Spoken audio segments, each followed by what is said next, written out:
Intermittent fasting এর মধ্যে যারা লো কার্ব ডায়েট করছেন মানে হচ্ছে 14 ঘন্টা বা 16 ঘন্টা ফাস্টিং করছেন, তো তাদের জন্য কিন্তু এই সুপের রেসিপিটা খুবই হেল্পফুল হবে। বানাইতে একদম সহজ, ঘরে থাকা উপকরণ দিয়ে কিন্তু বানিয়ে নিতে পারবেন।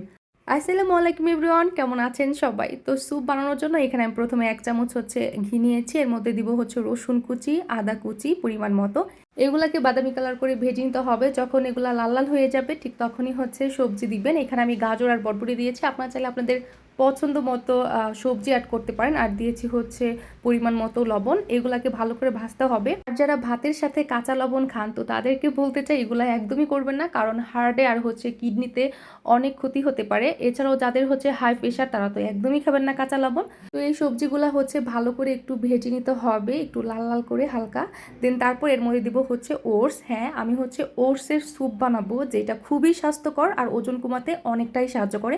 তো আমি এখানে দুইজনের জন্য বানাবো, এই জন্য হচ্ছে 2 চামচ ওটস নিছি। এর থেকে বেশি কিন্তু নেওয়া যাবে না।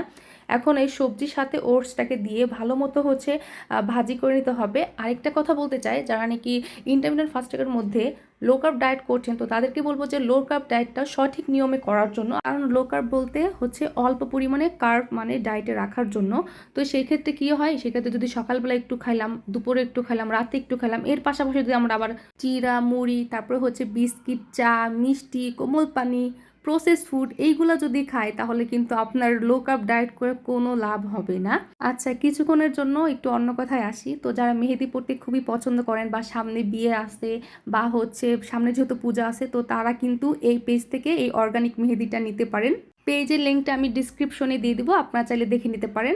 আর আমি কিন্তু মেহেদি আর্ট করতে পারি না, কিন্তু মেহেদি পড়তে আমার কাছে খুবই ভালো লাগে। যাই হোক, তো আগে আপনাকে বুঝতে হবে যে লো কার্ব ডায়েটটা কি। লো কার্ব ডায়েট বলতে হচ্ছে কার্বোহাইড্রেট খাবার খুবই কম রাখবেন আপনার ডায়েটে। তো আপনি যদি ভাত রুটি আপনার ডায়েটে রাখছেন অল্প অল্প করে, তার সাথে যদি আপনি আবার আলু খাচ্ছেন বা মিষ্টি জাতীয় ফল খাচ্ছেন যেমন কলা, আপেল ইত্যাদি, দেন তাহলে কিন্তু কখনোই সম্ভব হবে না।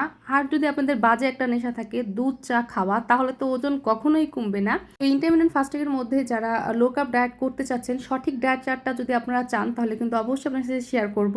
তো যাই হোক, তো স্যুপটা হওয়ার আগে আমি এখানে জিরার গুঁড়ো আর হচ্ছে অরিগানো দিয়েছিলাম। আপনাদের বাসায় যদি অরিগানো না থাকে তাহলে শুধু জিরার গুঁড়া দিলেই হবে। এইগুলো দেওয়ার পর 1 থেকে 2 মিনিট ভালো করে হচ্ছে স্যুপের সাথে মিশিয়ে নেবেন।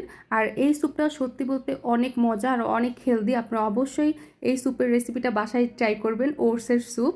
এই স্যুপটা আগে কখনো খেয়েছেন কিনা অবশ্যই কমেন্টে জানাবেন। তো এটা হচ্ছে রাতের খাবার। তো যারা রাতে হ্যাভি খাবার খেতে চান না তো তাদের জন্য কিন্তু এই স্যুপের রেসিপিটা সব থেকে বেস্ট হবে। তো যারা লো কার্ব ডায়েট করছেন বা মেইনটেইনে আসেন তো তারা কিন্তু এই রেসিপিটা রাতে রাখতে পারেন। আর আপনারা অনেকেই জানেন যে আমি প্রেগনেন্সি ডায়েট চার্টে আসি, তো সেই ক্ষেত্রে এই স্যুপটা হচ্ছে আমার না, আপনার ভাইয়ের জন্য আমি বানিয়েছিলাম। সে যেহেতু মেইনটেইনে থাকে সবসময়। আবার প্রেগনেন্সি আপুরাও খেতে পারেন, কিন্তু অনেকেই আছে আবার গাজর খায় না। তো সেই ক্ষেত্রে হচ্ছে আপনার গাজরটাকে বাদ দিয়ে অন্য যে কোনো সবজি দিয়েও আপনারা কিন্তু খেতে পারবেন। এছাড়াও বাচ্চারাও কিন্তু খেতে পারবে। তো এই ছিল আজকের ভিডিও। আশা করি সবাই ভালো থাকবেন। আল্লাহ হাফেজ। আর ভিডিওটি ভালো লাগলে অবশ্যই লাইক কমেন্ট এন্ড শেয়ার করে দিবেন।